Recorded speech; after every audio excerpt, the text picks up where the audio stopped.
Bismillahirrahmanirrahim. Alhamdulillahirabbil alamin.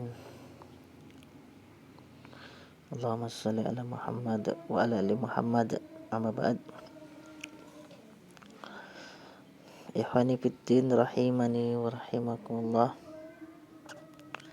Pada kesempatan kali ini kita bacakan kitab Al-Um, yaitu bab keempat, yaitu benda yang membuat air menjadi najis dan yang tidak. Asy-Syafi'i berkata, air ada dua macam. Yang pertama, air yang mengalir. Ketika ada najis jatuh ke dalam air yang mengalir dan bercampur, lalu air tersebut lewat dan sesudah itu datang air lain yang tidak tercampuri dengan najis, maka air yang datang ini hukumnya suci. Kedua, air yang diam.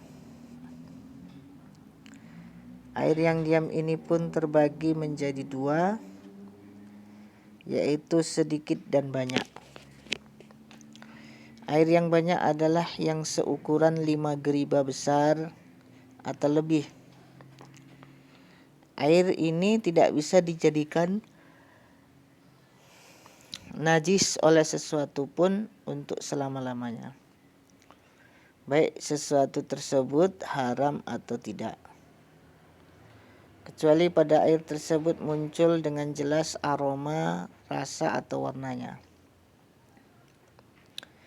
Jika padanya muncul dengan jelas aroma, warna atau rasanya, maka ia tidak bisa menjadi suci untuk selama-lamanya sampai aroma, warna dan rasa tersebut hilang darinya, lalu air kembali kepada keadaannya semula sebelum ia menjadi seperti itu.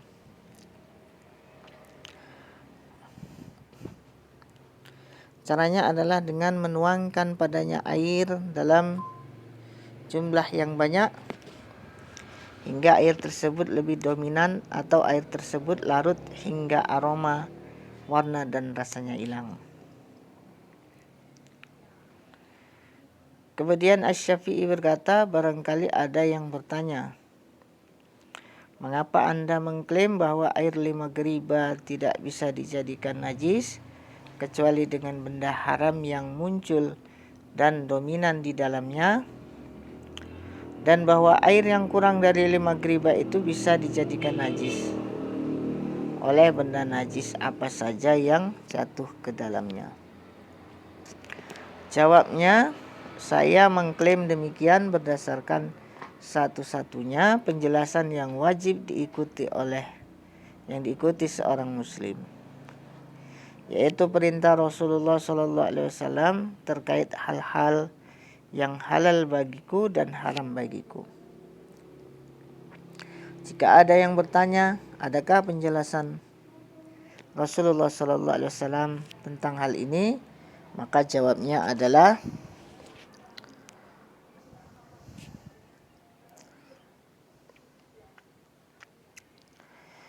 akhbarana as-Saqalatu anil Walid ibn Katsir an Muhammad ibn Abbad bin Ja'far an Ubaidillah bin Abdullah bin Umar an Abi an sallallahu alaihi wasallam qala idza kana al-ma'u kullatain lam yahmil najasa.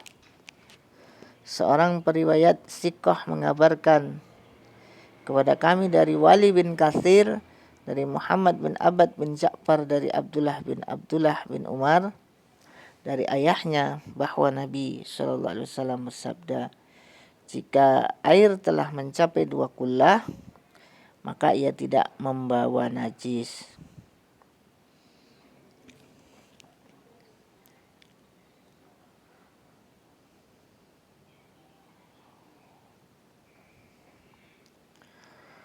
Anna Rasulullah sallallahu alaihi wasallam qala idza kana al-ma'u kullatain lam yahmil najasa. Dalam hadis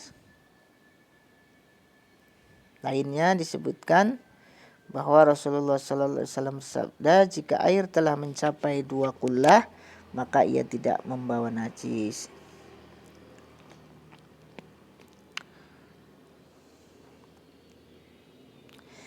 Ibnu Jurais berkata, saya pernah melihat geriba dari Hajar dan ternyata 1 kullah itu sama dengan 1/9 dari 2 geriba atau 2 geriba ditambah sedikit. Asy-Syafi'i berkata, Muslim berpendapat bahwa tambahan itu bisa jadi kurang dari setengah geriba dan bisa jadi setengah geriba. Ia berkata 5 geriba itu merupakan ukuran maksimal yang bisa menampung 2 kullah.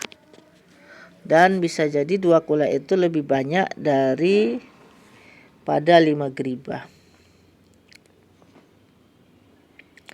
Sabda Nabi SAW, jika air telah menjadi 2 kullah, maka ia tidak membawa najis, mengandung indikasi bahwa air yang kurang dari 2 kullah itu membawa najis.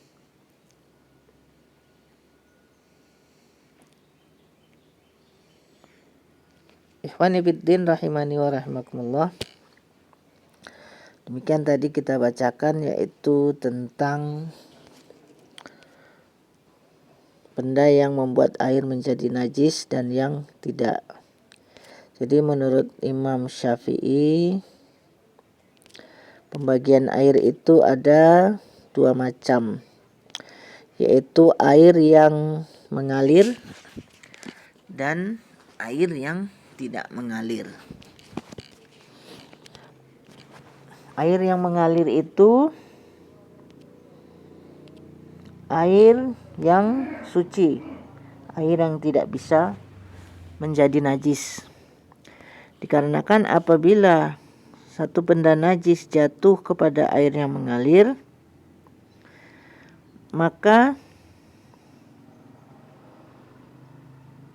air tersebut tidak menjadi najis karena air yang bernajis ini tadi akan berlalu, digantikan dengan air yang baru yang tidak terkena najis. Maka air yang baru ini tadi tetap suci karena tidak tercampur dengan najis.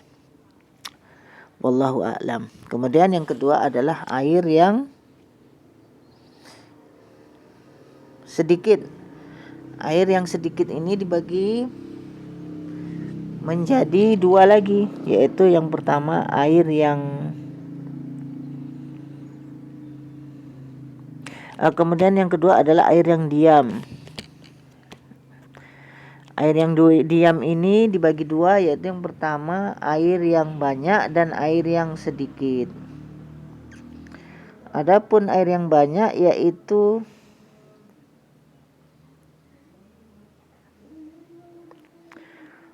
lima geriba menurut Imam Syafi'i, yaitu air tersebut maka tidak dapat, apabila jatuh ke dalamnya najis, maka air tersebut tidak akan